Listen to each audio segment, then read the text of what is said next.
Hi Flosstube, it's Laura with Loves Rubber Stamps and Needlecrafts, and welcome to my second Stitch With Me video. Today is Tuesday, September 17th, and we're going to be continuing on the Quick Stitch Snowflake Wonder. The artwork is by Lisa Victoria, and it's charted by Heaven and Earth Designs. When I received my pattern, I got it as a freebie chart on the Heaven and Earth website several years ago. It is still available for purchase if it's one you're interested in. For today's stitching tag, I'm going to be answering the questions from the Confessions of a Cross Stitcher tag that was originally made by the Vintage Chic Stitcher. I did check, and she still has her her Flosstube channel up, but it looks like she's deleted all of her videos except her very first one. And so unfortunately the video where she answered these questions are no longer on her channel. You can find a lot of the old cross stitcher tags that were going around on Tricia the Left-Handed Stitcher's blog. It's called Tricia the Left-Handed Stitcher's Realm of Randomness, and she compiled all of the old tags that cross stitcher or floss tubers had created so that you could find them all easily in one place. So we will go ahead and get started, and I'm going to be working on the next symbol next to the really dark trees, so it will be color 803, which is this really pretty navy blue. We're going to be in these dark blues, I think, for quite a while because it's pretty much the background in the trees. So we will go ahead and get started. I want to make sure that I am in the right spot. I do my full coverage charts with Pattern Keeper. So, and I'm stitching this on 18 count Aida, so I am using 2 strands of floss with the loop start method. So we will go ahead and get going.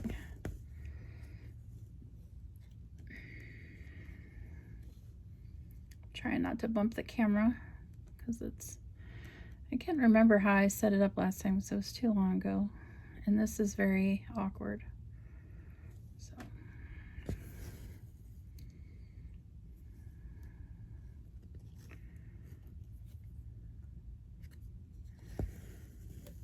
we'll get going, and then I'll start answering questions.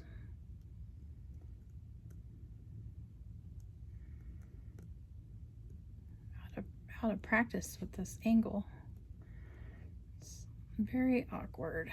It doesn't feel like this is how I had it set up last time, but for the life of me, I couldn't figure out where I put my camera. Okay.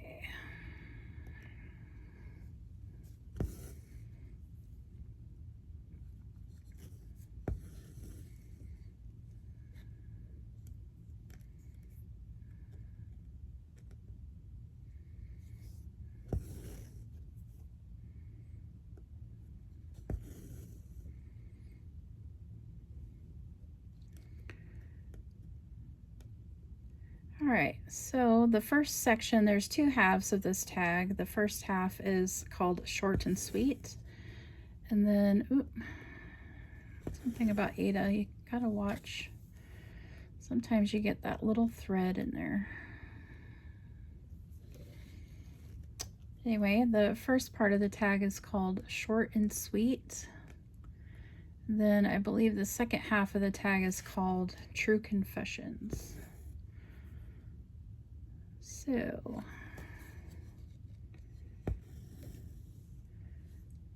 the first question, just cross stitch or specialty stitches too?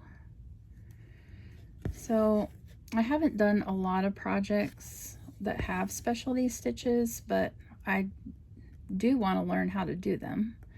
And if I do a pattern that does call for the specialty stitches, I do them. The only exception would be maybe French knots. That's a question later on, so I won't get into that now, but I'm not opposed to doing specialty stitches. Like I said, I haven't done a whole lot of them, but I do want to learn to do them, and I'm not opposed to doing specialty stitches. I think they do add a special element to your stitching and interest and texture, and so if the pattern calls for it, I will do my best to try to do them.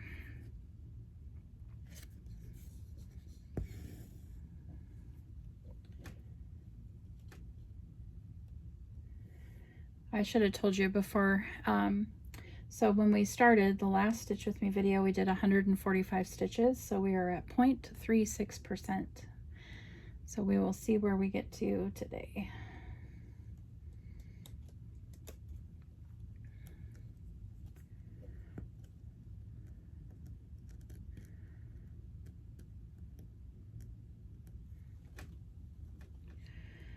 Okay, well, come on, Laura, find the hole.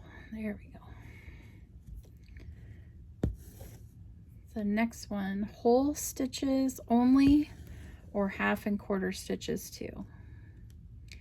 So I prefer whole stitches, obviously, like most people, but I know some of the older patterns especially, or some patterns that have, you know, a lot of detail, sometimes in order to get that detail, they have to use half and quarter stitches. Why they aren't my favorite. Most of the time I do stitch on linen or an even weave where I'm going over 2 threads. So it does make it a little bit easier when you have to do the half stitches and quarter stitches. A little bit easier to do them when you're going over 2 threads instead of just 1 square. So again, just like the question before, if a pattern calls for it, there is usually a reason. It's to add the details. So I do them when called for in a pattern. Now, I do cheat a little bit when it calls for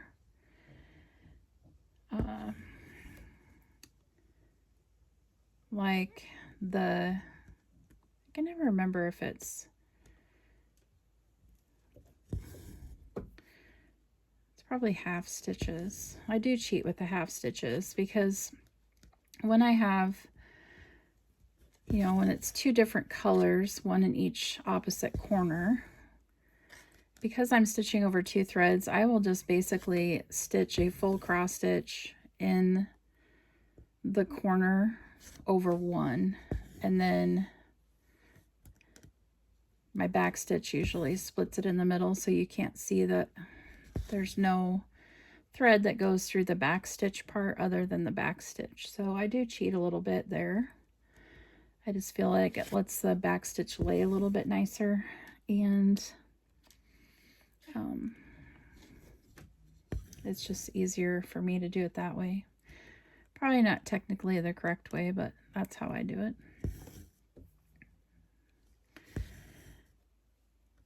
Question number 3 is French knots or beads in their place. So depending on what the French knots are on, I'm not very good at French knots, and I haven't done them very much. So it does take me a little bit to get them to look halfway decent or to actually get them to stick. So I have done a few French knots, but for me it depends on where they're at. So in the design, when I'm doing a design that calls for French knots for little animal eyes, I usually substitute a little black bead for those. I just think it adds a little bit more realism to the pattern, a little bit of texture, and I just find that my French knots don't look very good most of the time, and so my poor little animals look like they've got bug eyes, or, you know, one eyeball's fallen out or something like that.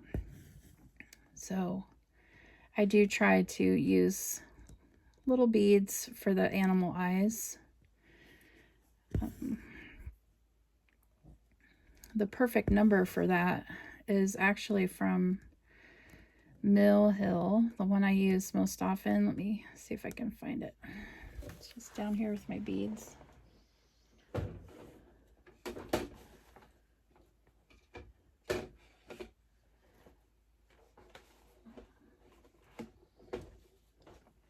I think it's number 42014 is usually, I think, the one I use for little animal eyes. That number is pretty popular in the Mill Hill kits, so when you do Mill Hill kits, save your leftover beads, because you usually have several, and that's one of the colors they use a lot, so it's a good way to use your extra beads from those kits. So I have, depending on, like I said, where the French knots are in the pattern, if it's easy to substitute beads, I usually like to do that. But I have done French knots in patterns before.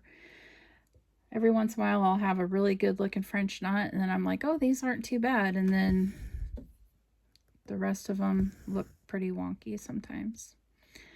But I'm never going to learn how to do them unless you just do them, and practice makes perfect, right? So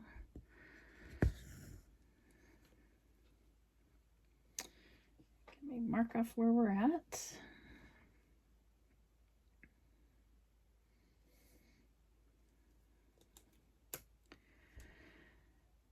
Okay, next question. Oh, I did that one already. There we go. Next question is backstitch. Is it your nemesis or your friend? So like most cross stitchers, I don't find backstitch the most fun thing in the world to do, especially when there's a lot of it. But it is crazy after you get the backstitch done at how much it brings your pattern to life and really gives it that detail. Sometimes the backstitch can make or break a pattern. Sometimes it just looks like a blob of colors and you can't even tell what the thing is until you put the backstitch in, and then it's like, holy cow, that looks amazing. So while backstitch is not the most fun to do, I do my backstitch when I have to. If it's a pattern that calls for a lot of backstitch in it, like a bigger pattern, I do make myself do the backstitch as I go, because if I waited till I got the whole project done, I would never go back and backstitch it, because I don't want to spend, you know, bazillion hours doing backstitch. It's like after you finish a big pattern, the last thing you want to do is spend just as long doing the backstitch as it took you to stitch the whole project. So I do try to do my backstitch as I go in those bigger patterns, because knowing myself, I won't do it otherwise, and then it will just sit there forever waiting for me to finish it.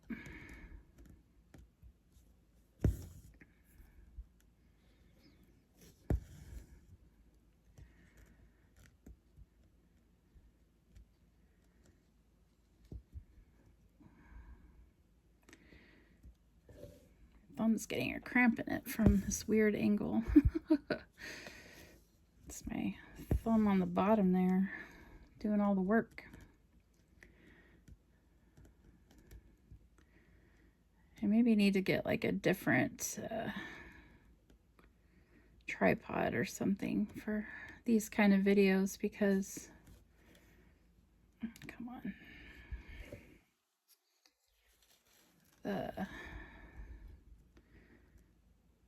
part where my camera goes is not very long, so you have to have it like right there in your your face, kind of. And then I'm scared of bumping it, so it's not wobbly. Okay, next question. Washed or unwashed? So for me, that depends on the project and how long it took me to finish it and what kind of fabric it's on. So a lot of times my smalls, like ornaments or obviously things on perforated paper, you can't really wash those. But I stitch a lot of my projects on hand-dyed fabrics, which most of them you can't wash. And you know, especially if you use like over-dyed threads and the hand-dyed fabrics, it's recommended that you don't wash them because it can make the colors bleed or the fabric dye come out. So if it's on white and, you know, it's a large project that I've had on the go for several years, or it's a color fast fabric and color fast floss, then yeah, I would wash my piece. But the majority of my pieces, I haven't washed them, like, because, you know, like ornaments and stuff, you don't really have them. We're usually not working on those too long where they get really grubby, like some of the big projects might after several years.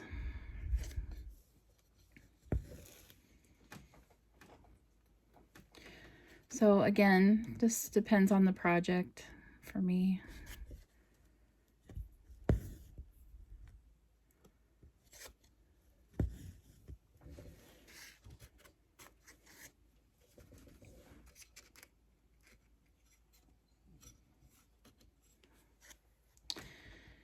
Okay.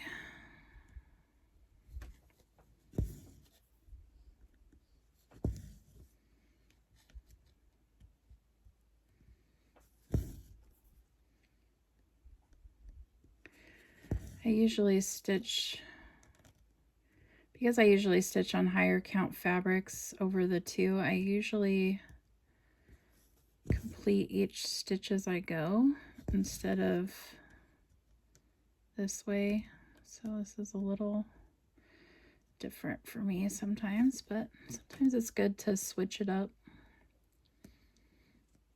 Oh, come on. This finger is getting cramps.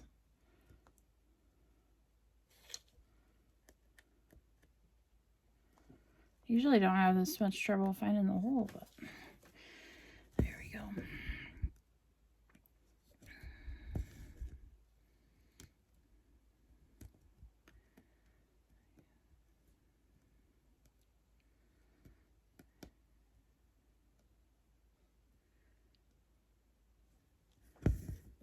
Just does not want to find that top hole.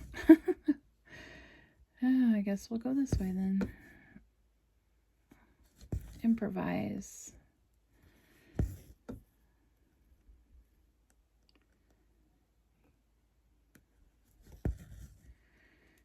Okay.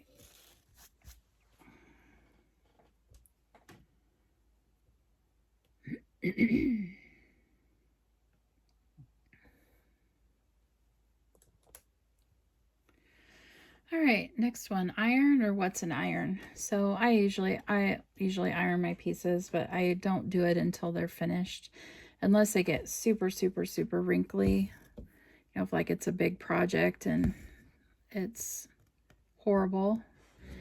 Sometimes if my fabric's been folded, I will iron it before I start my project, and then I'll iron it again, you know, when it's finished. But in between that, like when I'm just working on patterns, I don't really iron them until they're done. Unless they, like I said, they're super wrinkly and hard to stitch because of the wrinkles.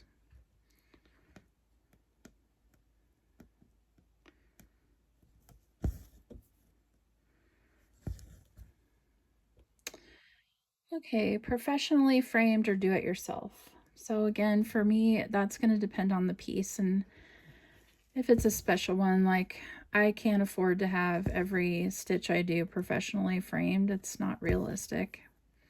So I save the professional framings for special pieces or ones that will be really difficult to find, you know, to frame, like really big ones like mirrors, or even though I haven't finished a mirror yet.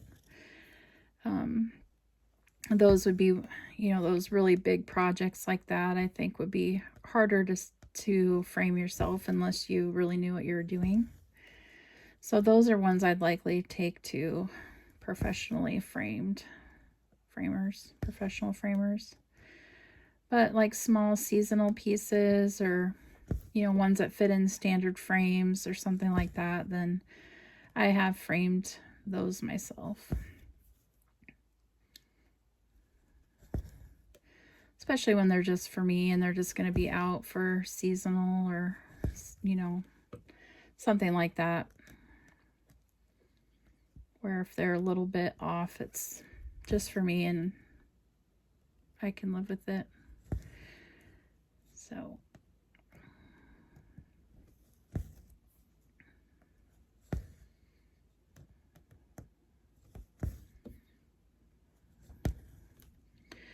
All right. Framed FFOs, fully finished objects, or other type of finishes. So again, just like for most of these, it depends on the project for me. So I am not opposed to framing pieces, but there are a lot of things that you can finish different, and would be cute as other style finishes. So for me, it depends on the piece and how I want to display it. Usually seasonal type pieces, I'm more apt to try to finish it a different way, like into a pillows, or, you know, maybe a flat fold, mounted flat fold or something like that for easy display on a table or something like that. Because you only have so much wall space and you can't put everything on your wall. So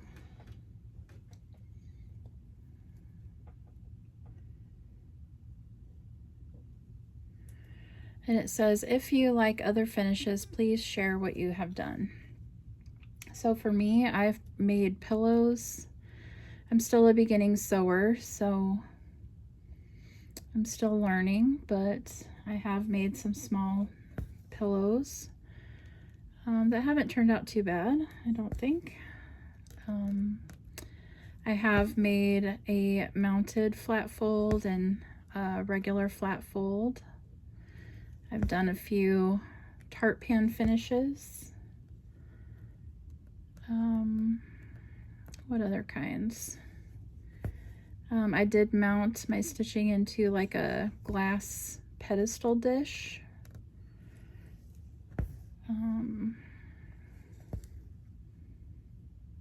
What else?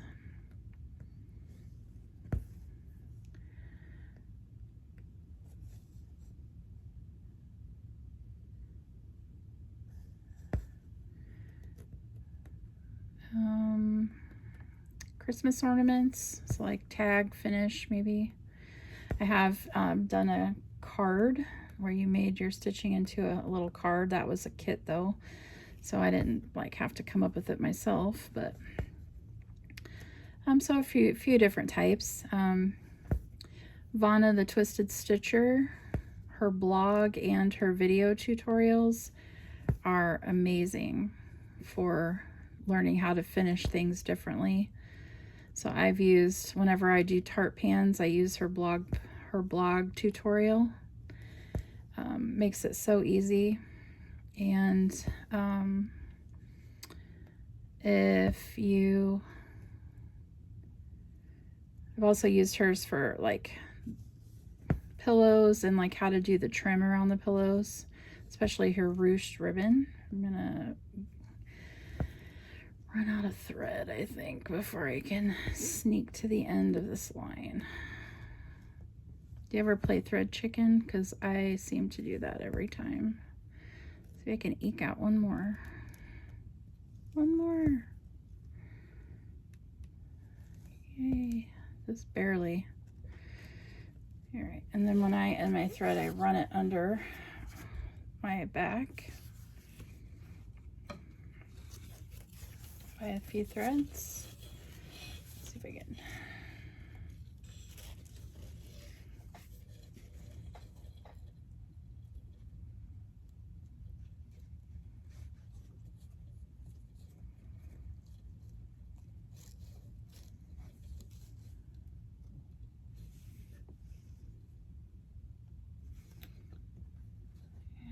That was gonna happen. Another thread.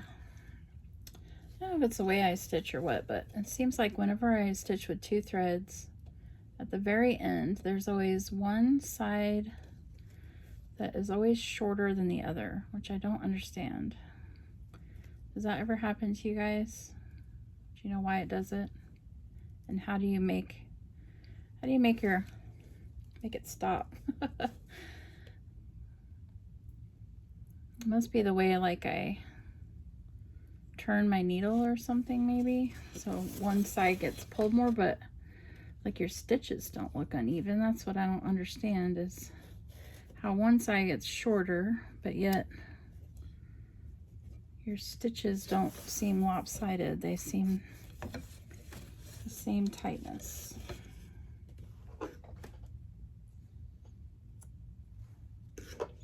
I have these awkward scissors today too, because my other scissors are upstairs. So okay, back to that. Mark these off.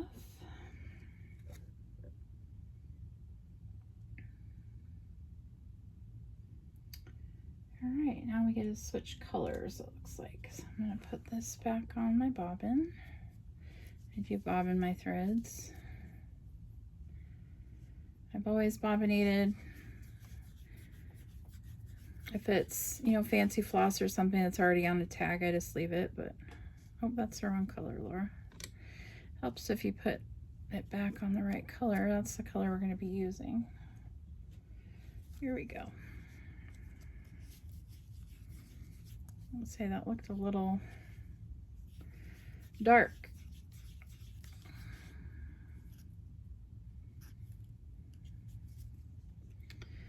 All right, next color up is 3842, which is a little bit lighter of a blue. It's very pretty.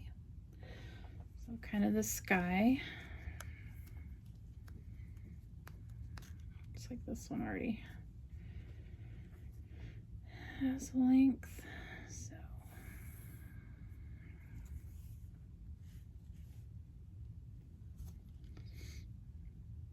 I usually like longer than this for loop start, but that's the size we already had cut, so we'll go with it, even though we may have to change our floss a little bit more. Okay, I need to shake my computer. I forgot to print out the tag on paper, so I'm trying to use my computer, and it has this thing where it turns the screen off if you don't use it. Okay, so this color starts right up here.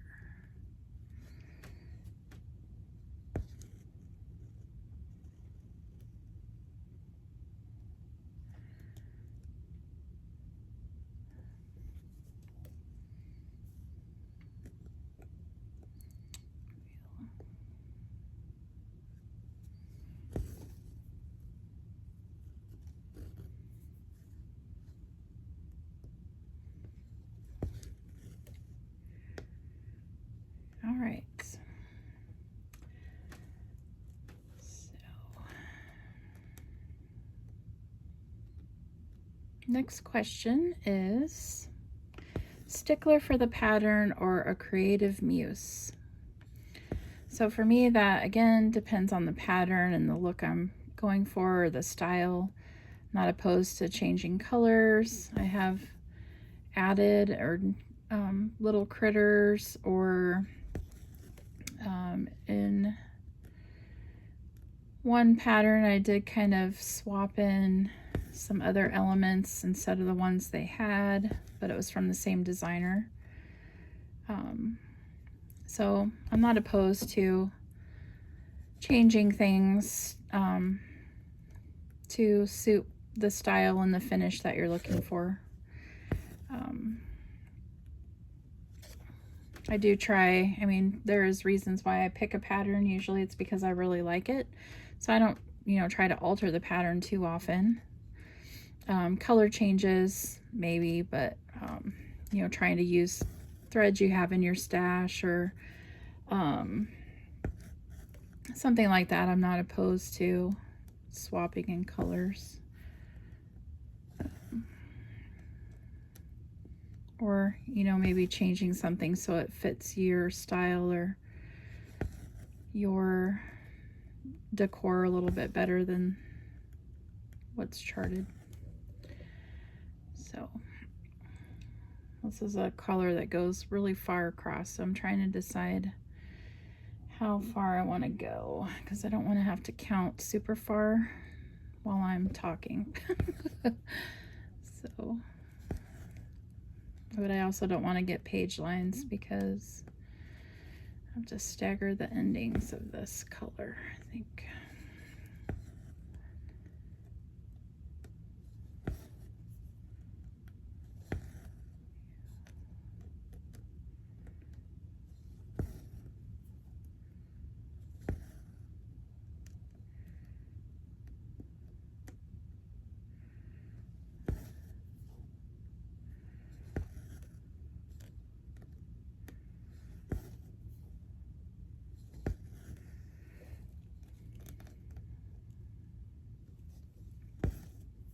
Okay, there's 5. 1, 2, 3, 4, 5. Okay, I just wanted to see how far I went past my last stitch.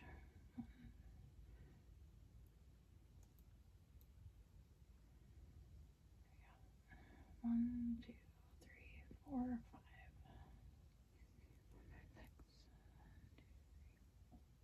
4, 5, 6. Okay. Make sure I don't get lost there. So let's see. Organized Stitcher or Ruler of Chaos. So I'm chaos. I always want to be organized, but it never happens. I usually have disasters everywhere. My craft room's a disaster. My kitchen table is a disaster. But I'm kind of like one of those organized chaos people where it looks like a total disaster, but I usually know where everything's at, and like if I know which pile stuff's in. If that makes sense. And I'm sure I'm not the only one. When it comes to, like, I have, yeah, my stuff's just all scattered everywhere. I mean, all my whips are together, all my patterns are together. My problem really comes to I have so much stuff that I don't have really good storage or places to put things. So it usually, I get piles, and just because of the vast majority, I just have too much stuff. I really need to purge, but that's hard for me too. Especially with certain things like crafty stuff, books. I have a hard time like throwing away magazines just because, I don't know, they feel like books to me. So I think my chaos is because I don't have a lot of good storage and I have way too much stuff. My husband would agree. that I have a lot of stuff, but so does he. So, but his is all over at his own shop, so it's not in the house like mine is here. So, but I do have all my whips in one spot. I do have all my patterns for the most part in one spot. I do have, you know, all my kits in at least one spot, but the spots they're in are overflowing. So that's where I start getting into the chaos, because I need more room for more of my stuff. Okay.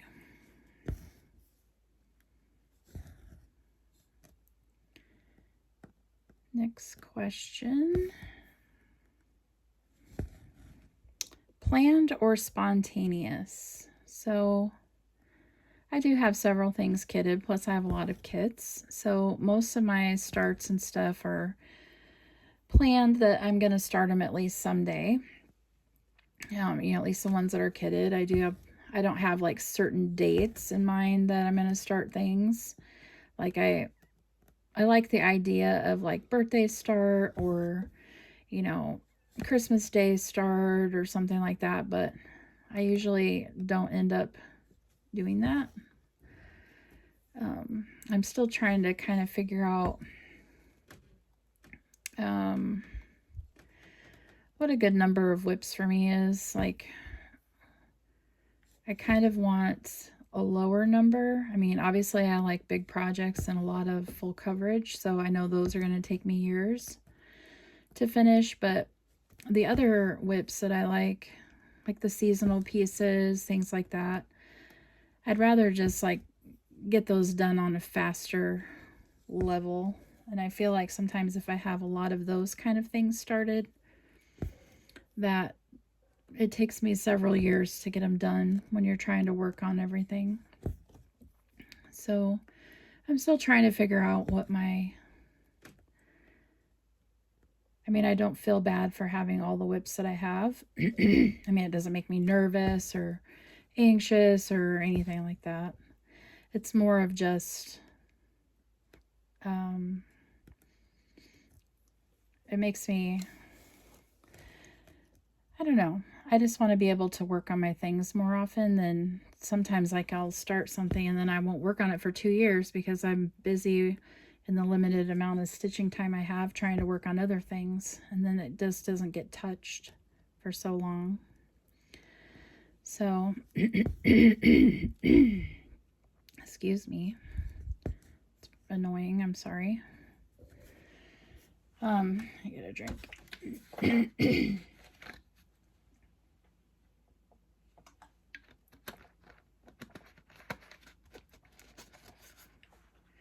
You guys tried hint water? So this is a blackberry. It's pretty decent. I mean, I drink a lot of water, but sometimes you just want a little bit something in your water, and hint is just that. It's just a very light essence of fruit without like sugar or anything. So it's not bad. I mean, you want just a little bit of a flavor. So anyway, yeah, I don't, the rotation that I have now, I really like it. I didn't stitch for quite a while over the summer, or not as much, so I didn't get to go through my rotation very much, it seems like, but I'm trying to get back on track because I think it will work if I can stick to it. Had a hiccup, sorry. Because it will allow me to get some of my older whips done and kind of focus on them and just get them done. And then try to whip down a little bit. But it also allows me to have new starts if I'm really feeling it. So usually my new starts are more... like, unless I'm really feeling starting something, I usually will start it when I'm allowed to in my rotation. That sounds kind of bad, where you allow yourself to do something with your hobby. Just do it. But because I am trying to get some of my older whips done, and I haven't had as many new starts as I could have this year that I would have allowed myself to have. So I've decided that if I don't feel like on my new start time, if I don't feel like a new start that day, I'll just work on whatever whip I have that's calling my name at that moment. So that I think is going to work fine, because then I'll still get progress on some of my whips. So when it's their turn to be in the full rotation, or my, focus rotation for it, it won't take as long to get them done.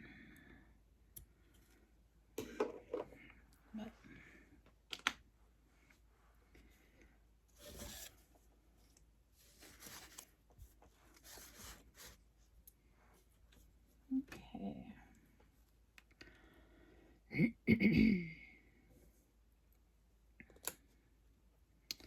Process stitcher or project driven? So I am more of a project driven stitcher than process stitcher. Like, I can't just stitch something to stitch something. I have to like the project and have an idea in mind for what I want to do with it. I mean, not necessarily down to the finish, but it has to be a project that I like.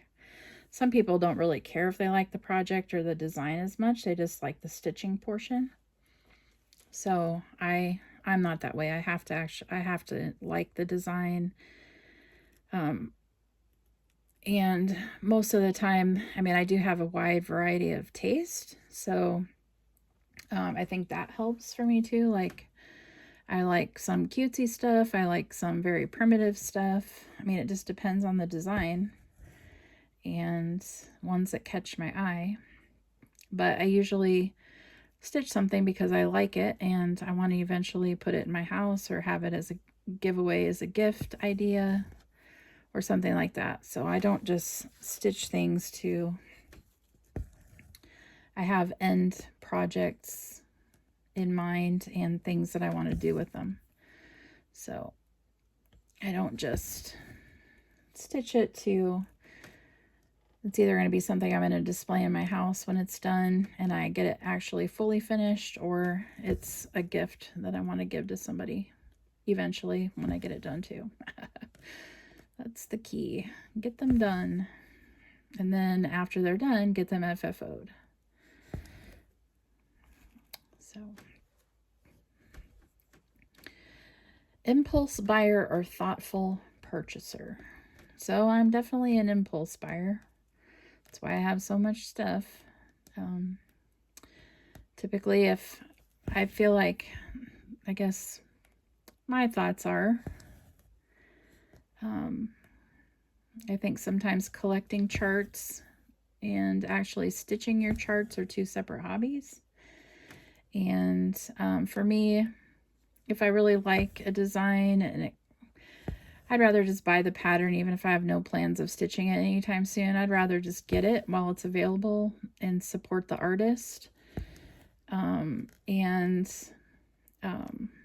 know that I have it if I do just, get that spontaneous urge to stitch it, or if it's something I know I want to stitch someday.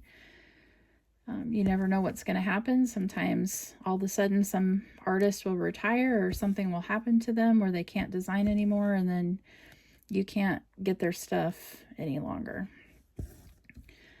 That happened to me with Primitive Needle. I have, my unicorn chart with her is the Witch's Hollow, like so many others.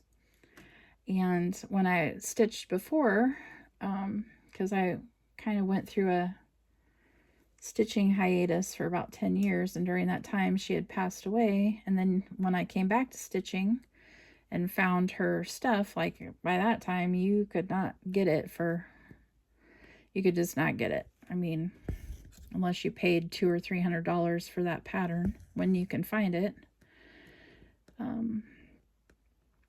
So I'd rather just get things when they catch my eye, and I have, you know, as long as I have the money to buy it. Sometimes when I don't feel like stitching,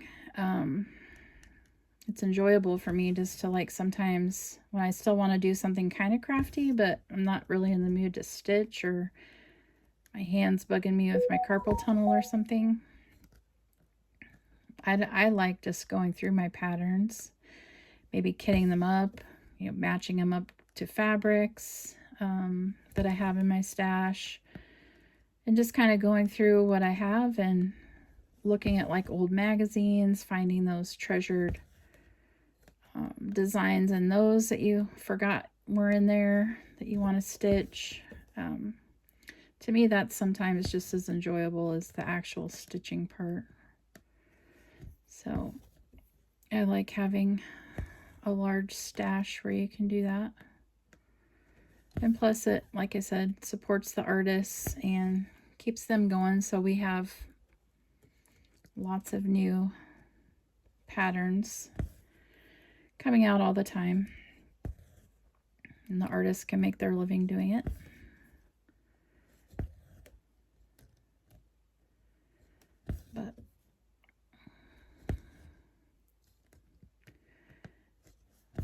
But usually if I do see something, I have the money to buy it, I'll just buy it. I don't hem and haw unless it's, you know, something, unless it's like a really big purchase or something, then yeah, I will ponder it. But if it's just a pattern or two, then, or a kit that I like or something like that, I'll just get it as long as we have the money.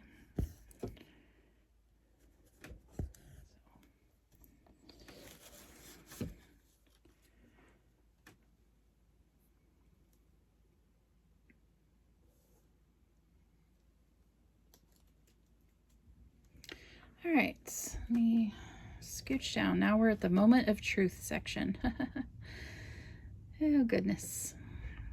If you make a mistake, do you have to frog it out? So, not always. Depends on the design and how easy it is to fudge it and how far past it I am before I realize it.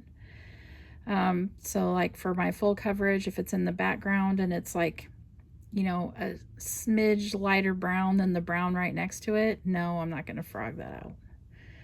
I'll be like, oops, and continue. But if it's something that's going to dramatically impact the design, and I would have to, it would cause me to have to keep frogging or fudging later and later and later, and then it messes everything up, then yes, I will regretfully frog those instances. But if it's 1 or 2 stitches and it's not going to impact the overall look or the design too much, then no, I will leave it and stitch on my merry way.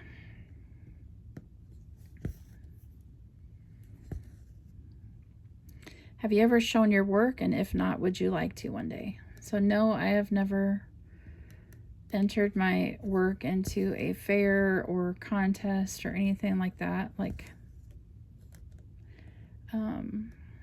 as far as my stitching goes, or like drawing or anything. The only contest I really entered was Lindy Stitches for the photography for the bird. That I did win, my little Edna, so that was cool. But as far as showing my stitching or anything like that, no. I would be too nervous that something would happen to it, honestly. Because the piece I would want to enter would be something, you know, pretty significant that I spent a lot of time on, like a big project or something. So, plus, I don't know. I still consider myself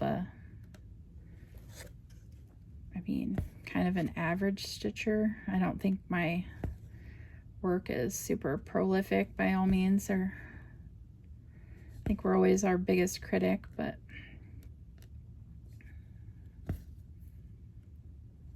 I don't really have any plans to enter my stuff in the fair. We don't really go to the fair very often, like about once every 5 years we'll go. I like to see the biggest animals and stuff, like the biggest pig, the biggest cow, that kind of stuff. then that's about enough for me. I'm not really into the fair food or anything like that. The last time we went to the fair, it was solely because we wanted to get a hot tub, and they have really good deals on the hot tubs and stuff during the fair. So we went and bought a hot tub and then drank a couple beers and walked around, saw the animals, and then we left. So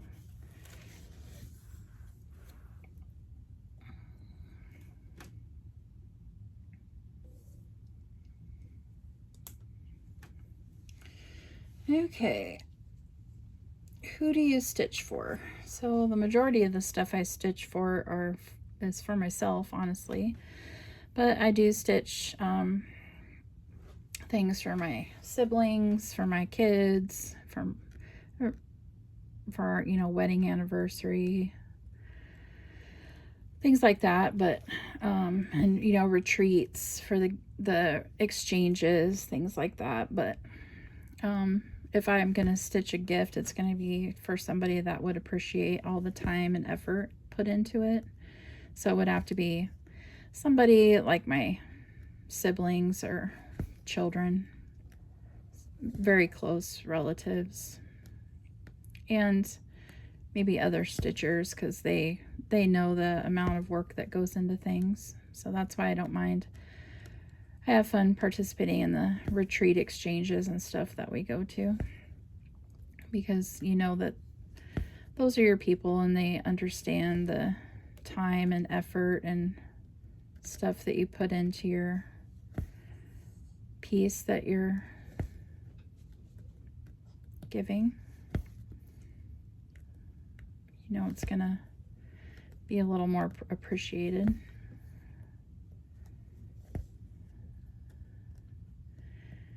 Okay.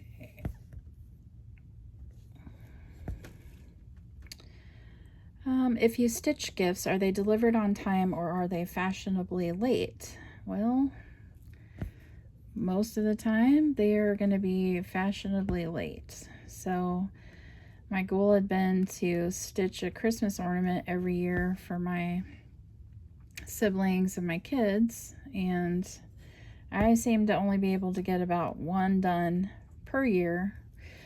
And I don't want to, you know, give one sibling something until I have them all finished. So I've had some Christmas ornaments that I've made for like my sister Leah, my brother DJ. Dustin's is done. I'm working on Lindsay's.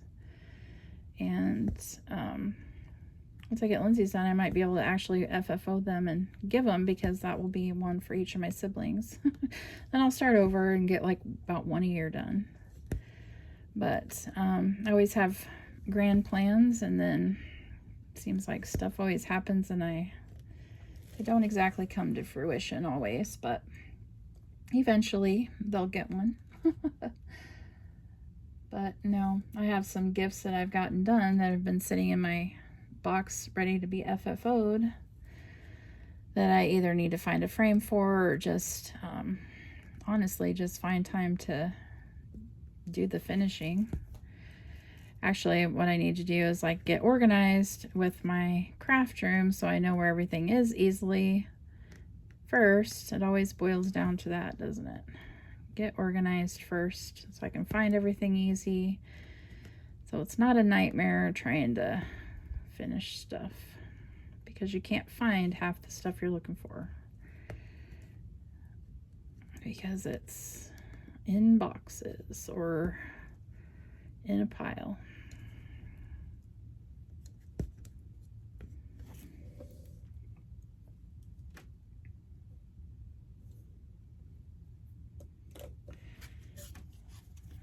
Okay.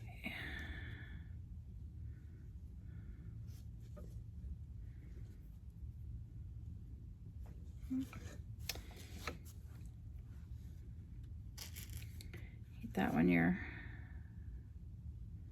pull your thread out when you go to put it under the thing, and then it doesn't run under.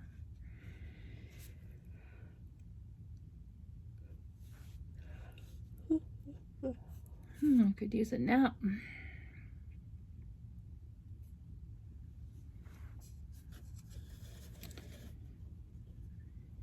Okay.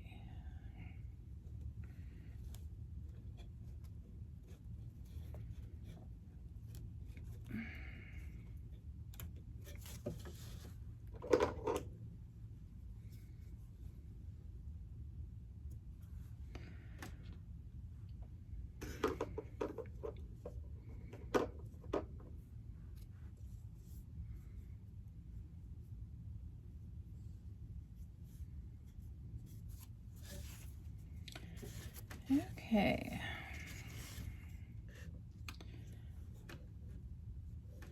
Next question is,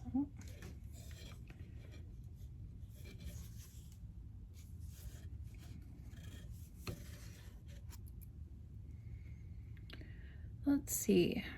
Where is the strangest place you have ever stitched? I haven't really stitched in very many strange places. Like, probably the most strange would be I stitched in the hospital when my daughter was having surgery. I've stitched in the car while my husband's driving, not while I'm driving. That would be a little strange. And like, I have a hard time stitching in the car. It has to be like, I think I stitched on a Mill Hill kit just because he has a truck that's super bouncy, so it's hard to stitch on small things when you're bouncing. Let's see. Other than that, like, hotel room, I mean, not super crazy places at all. So, is there any place on earth where you'd really like to stitch? So some of the dream places I'd like to go someday, even though I'm really not a fan of flying because of my colitis, is I would love to go to Hawaii, stitch in Hawaii. Maybe I've always wanted to go to Paris, see the Louvre Museum, maybe Italy. Italy would be pretty. But that requires being in planes for several hours, which would not be my favorite. But yeah, if I could snap my fingers and just be there, you know, that would be fun. Let's see. If you could only stitch on one project monogamously for a year, which would it be? Well, I would probably be, if it's from my current whips. I mean, it doesn't say it has to be from your current whips. Probably my unicorn chart, if I could ever find it, which is hollow, by Primitive Needle. I would love to stitch that. And I could probably stitch that for a year. If it's from my current whips, probably the one, maybe Dreamer by Nadia Strelkina. That one has a lot of really pretty colors. And it's a max color, so that one would be fun to stitch. It's got a lot of really pretty blues and purples and a lot of detail in that one. So probably one of those. What is the most amount of whips you've had at once? So the highest number I had of cross stitch whips at one time was 40. Is it 42? 42 or 43, I can't remember. Let's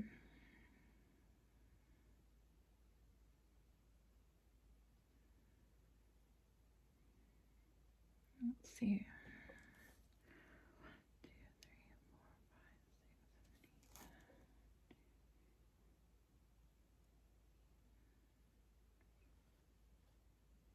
8. Okay.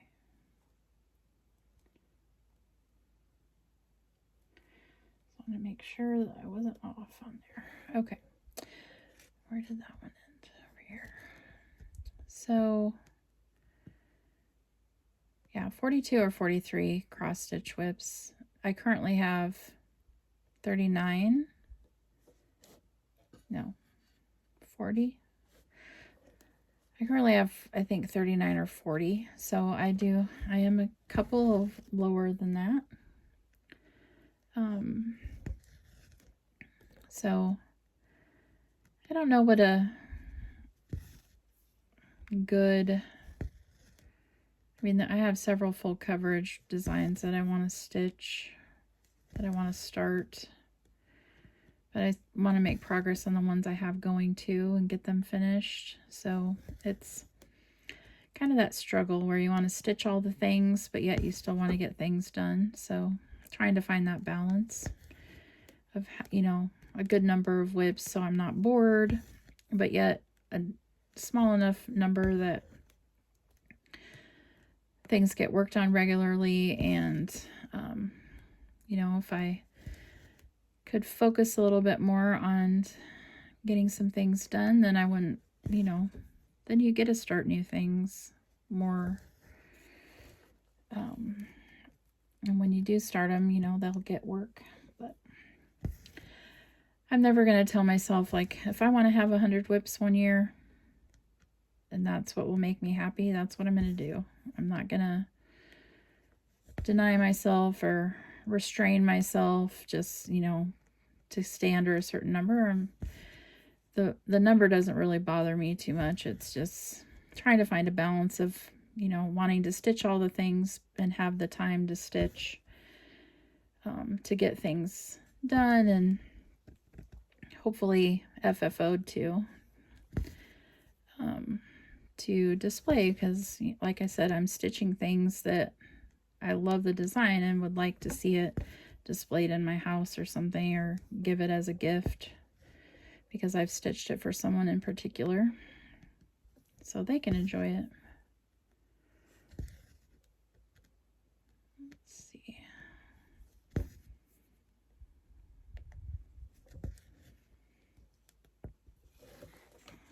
Almost done.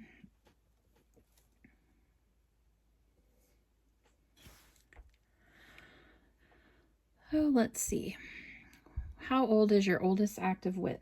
So I came back to stitching in September of 2015, and when I came back to stitching, I started my New Girl 3 by Beck Winnell Heaven and Earth design. So that is currently my oldest whip. I have only got 7 pages done of that, and there's probably 70 pages total in the chart. I don't know how many, but it's big, as most Heaven and Earths are. And that was the very first one I started when I came back from my stitching hiatus. So September of 2015. So that would make it almost, well, 9 years old. It's pretty bad when it's 9 years old and I only have 7 pages done. But like I said, because I have so many whips and some, you know, a lot of full coverage, unless I come up with some kind of planned rotation or something where I'm touching things more often, there's been times where, you know, I wouldn't work on her for, you know, that entire year. So I would go several years during that 9-year span where, you know, she wasn't even worked on. So that's what I'm trying to figure out. So, oh goodness, honestly, tell us about your stash. How many charts and kits do you have? Well, like I mentioned before, I am a collector of charts and kits and those kind of things. So I have been collecting charts for about 30 years. So I have a very large stash. So probably craft magazines, cross stitch magazines. I do have Readly now, so I haven't been getting the print subscriptions anymore, even though I do like the print magazines.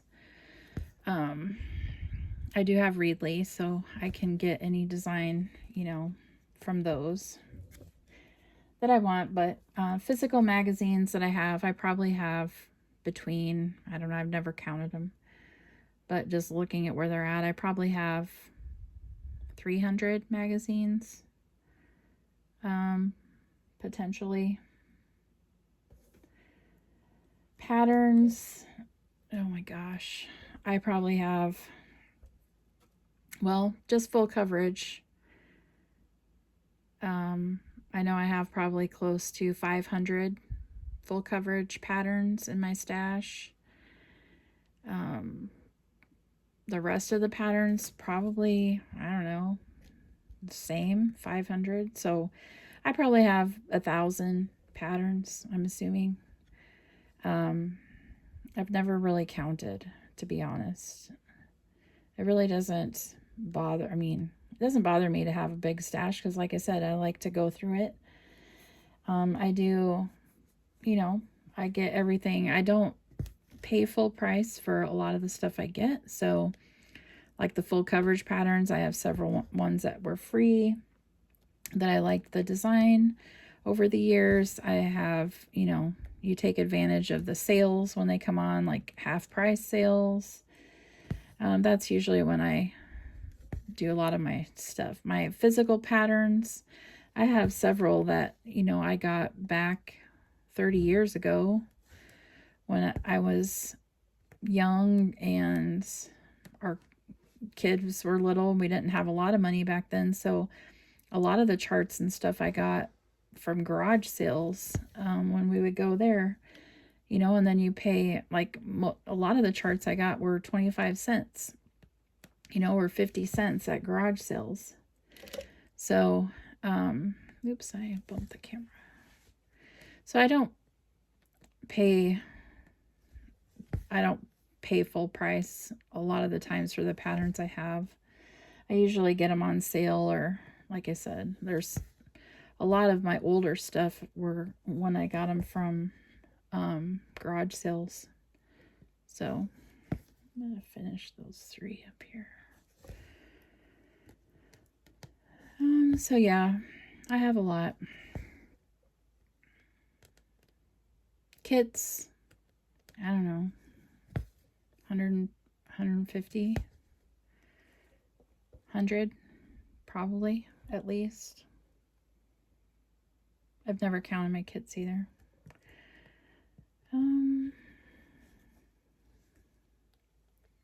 So I have a lot. I definitely have way more than I could ever stitch in my lifetime. But that's okay, because when it's my time, I have crafty siblings that would love to go through my stuff and get it. They already have dibs. And the way I look at it, like, life's short. I'm just going to enjoy my stuff while I'm here, and I'm sure when you get to heaven, you probably have access to all the patterns, all the stuff, and we can stitch for eternity. That's how I look at it. But life's short, and having my crafty stuff brings me pleasure, and might as well enjoy your life while you're here, right? So that's the key. Just enjoy it. If that's stressful to you to have that much, then by all means don't have that much. But it doesn't stress me out. It's more the trying to figure out how to organize it all so it's easily accessible. That's the part that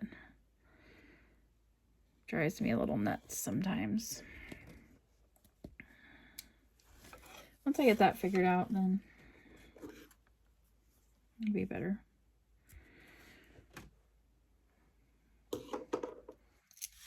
Let's see.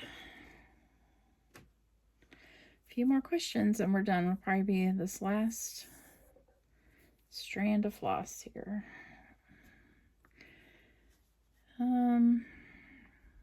Let's see.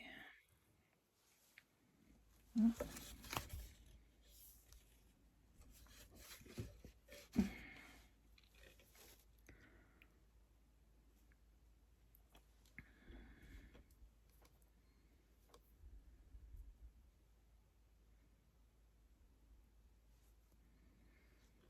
I gotta finish these few little stitches here.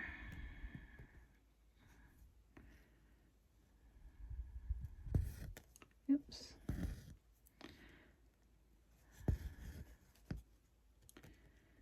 All right, Next question. Truth, which designers or designs do you just not get? So for me, like I said, I like a wide variety of stuff. I like the primitive, I like samplers, cutesy, whimsy, you know, I kind of have eclectic taste. It's just something about the design catches my eye and I love it. So the only time I've come across designs that I seriously was like, what in the heck and why would you want to stitch that? Were I was in a cross stitch, group on Facebook, and people share their work, and this one person was sharing very graphic designs of like genitalia, like nasty genitalia that were not yeah, you can about imagine. So I was a little bit shocked when I was scrolling through there and like come across the male anatomy in your face, or wide open female parts. I just, where it's just that part, or I think I don't mind, like, there's artwork and stuff where there's nudes and, that can be tasteful. I don't mind those, or, like the old Renaissance type stuff where they, had boobs out, but those aren't, the ones that I saw were not that. It was just very graphic male anatomy parts and female bottom half, very graphic stuff. And I was like, not sure what you'd do with those, but or why you'd want to stitch it, but those were definitely not my style or something that I really understood why you would want to stitch that. But other than that, I mean, pretty much everything, even if it's not my style, I can usually appreciate it, or think it's neat, even though it's not something I would stitch myself. You can usually find something good about most stuff, even if it's not your style. But yeah, I just totally didn't understand those. And they weren't even like realistic. They were like cartoony. I mean, I don't know why you'd want to stitch a very realistic one, but let's just say they were very graphic in their cartoon details, and I just didn't get it. And we'll leave it at that. Use your imagination. So I ended up blocking the person that was posting a lot of that kind of stuff, just so I didn't have to see it in my feed. I didn't make any nasty comments or anything. I just blocked it and moved on, which you can do. The opposite of that, which designs or designers do you absolutely adore and cannot live without? Some of my favorite designers are probably Brenda Gervais with I Needle and Thread. Plum Street Samplers. I love pretty much anything Paulette does. Tricia Kogut. Her artwork is amazing and she's very sweet. I've met her a few times at retreats.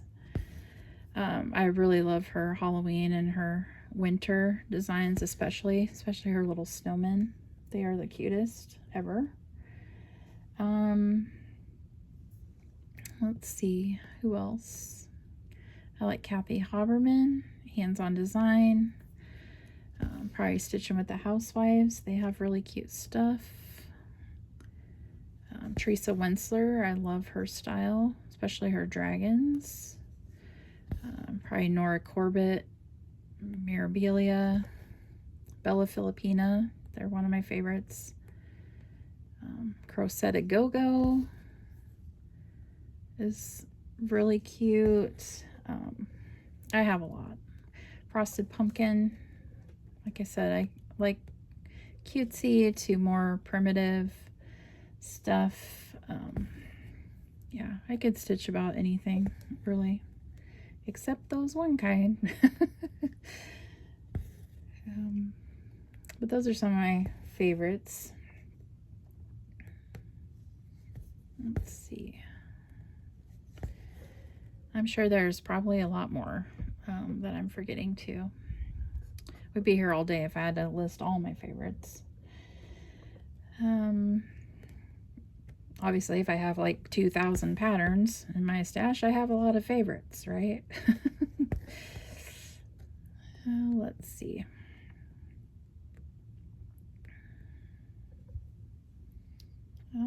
How many hours a week do you devote to stitching? So usually I only get about 2, like if I'm lucky, I get about 2 full hours a day in the evenings after I get home from work. I usually try to stitch maybe at least, I always want to get at least a couple hours, but most of the time it ends up being about an hour. If I'm lucky, hour and a half. Even on my days off, I, don't get to stitch a lot. So I'm lucky if I get a couple hours a day if I sit down. So probably in a week, I would say anywhere between 10 hours and maybe 20 hours. I always, would love to have a lot more, but realistically, that's about what I get, is between 10 to 20 hours a week. Sometimes a little less, sometimes a little more. So let's see.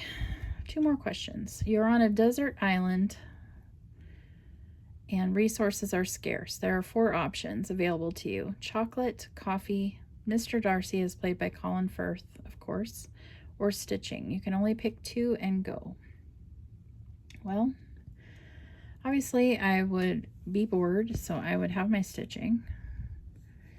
And probably the other one would be coffee, because you need something to drink. Not sure if there'd be, can't drink the salt water.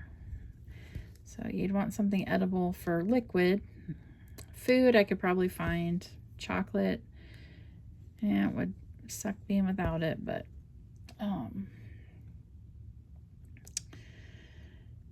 yeah, and Colin Firth, Mr. Darcy, yeah. If I can't have my husband with me, then I would rather be alone with my stitching and coffee and, find food on the island as I could. So we will pick coffee and stitching.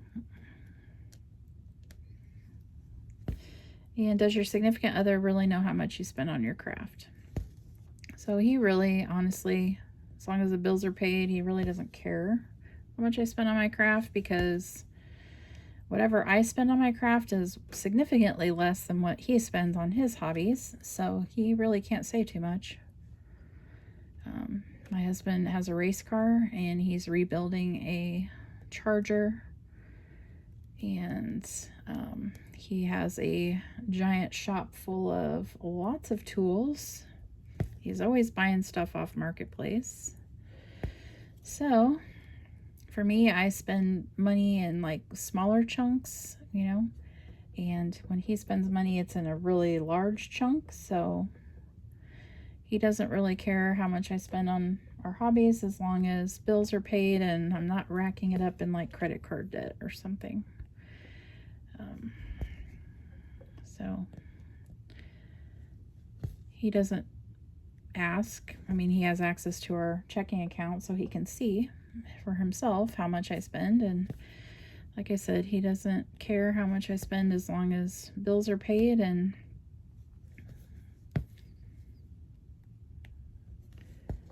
credit cards aren't being racked up. So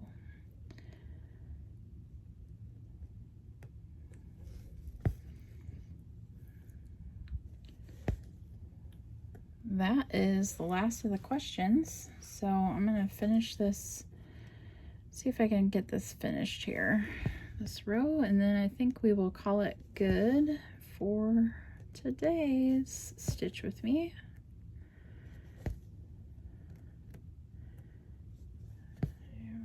Get lucky, get right to the end there.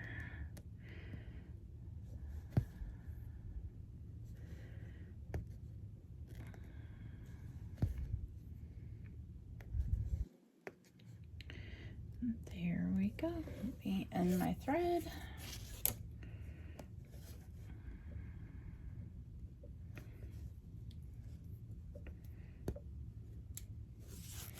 That's what the back looks like.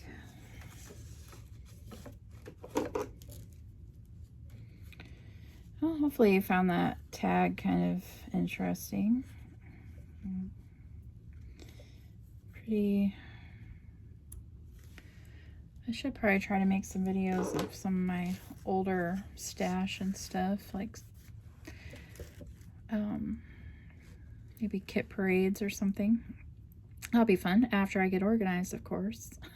That's the big key for me, get my stuff organized. Let's figure out where we're at, and then I will tell you what we stitched for today. Is that it? 2 rows there. Yep, almost 4 there. So for today, we stitched 175 stitches. Well, I answered that, so that's pretty decent.